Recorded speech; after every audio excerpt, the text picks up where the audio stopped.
Chapitre 5 Les mages. La tribune romaine titre « Les mages sont à la page ». L'entrée de la porte de Jérusalem est saturée par l'arrivée de hauts dignitaires venus d'Orient, suivis de leur escorte et poursuivis par des mendiants en quête d'une pièce de monnaie ou d'un morceau de pain.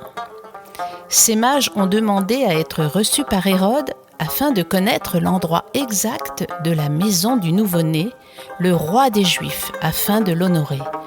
Quel affront pour Hérode, roi de Judée et donc roi des Juifs lui-même! Aucun des scribes, ni des érudits du palais, ne lui ont signalé une telle naissance. Après avoir convié ses invités majestueux au repas du roi, il s'est empressé de se renseigner sur l'exactitude de leurs informations et des prophéties en cours. En effet, dans les Écritures des prophètes, Michée avait déclaré « Et toi, Bethléem Ephrata, petite entre les milliers de Juda, de toi sortira pour moi celui qui dominera sur Israël et dont les activités remontent aux temps anciens, au jour de l'éternité. » Hérode laissa repartir, de nuit, ces hommes en leur indiquant la direction de Bethléem afin qu'ils puissent suivre leur bonne étoile. Rassurés et confiants, les mages promirent à Hérode de repasser par Jérusalem avant de retourner dans leur pays. Si les mages étaient rassurés, lui, Hérode, ruminait déjà dans son fort intérieur un plan machiavélique afin de ruiner la destinée de cet enfant et les prophéties le concernant.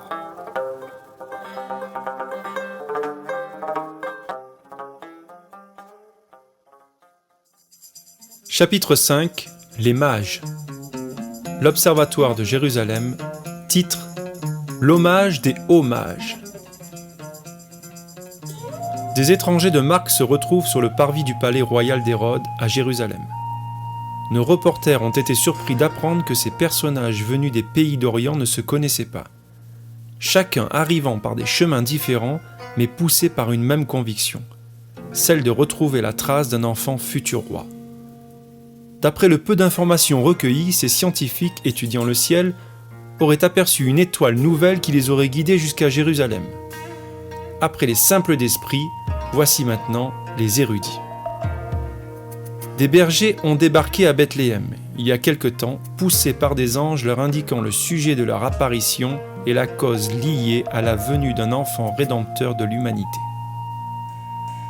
Ils sont venus se prosterner devant cet enfant dont le nom est Jésus.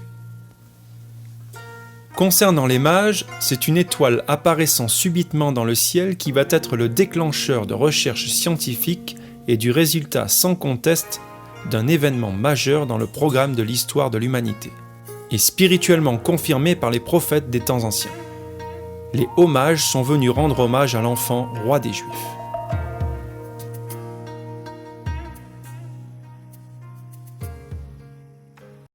Chapitre 5 Les mages. L'étoile du matin, titre Une étoile, le temps du cygne, un signe des temps. Mais qu'est-ce qui allait pousser des étrangers, païens de surcroît, à se déplacer jusqu'en Israël? Une étoile, mais pas n'importe laquelle. Une étoile qui allait marquer d'abord le ciel, puis la terre, d'un signe irréversible des temps, l'arrivée d'un nouveau-né, roi des rois et seigneur des seigneurs. Des scientifiques venus d'Orient et ne se connaissant pas se retrouvent à l'entrée de la porte principale de Jérusalem en Israël. Une même conviction les a rassemblés jusqu'ici en Terre sainte.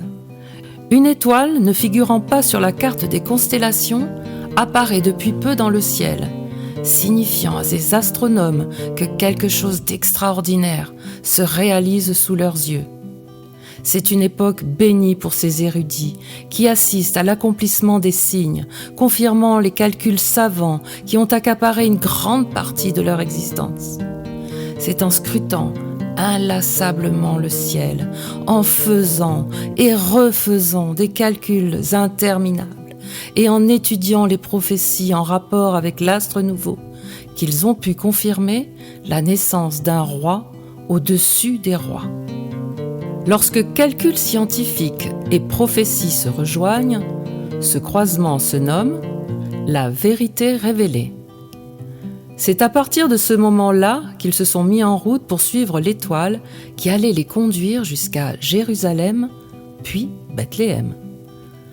Après avoir obtenu audience auprès d'Hérode et lui avoir demandé, naïvement, où se situait la demeure du roi des Juifs, ils ont donc pu rendre hommage à l'enfant roi, Jésus, en lui offrant de l'or, symbole de royauté, de l'encens, symbole du divin, et de la myrrhe, symbole de l'embaumement pour la résurrection.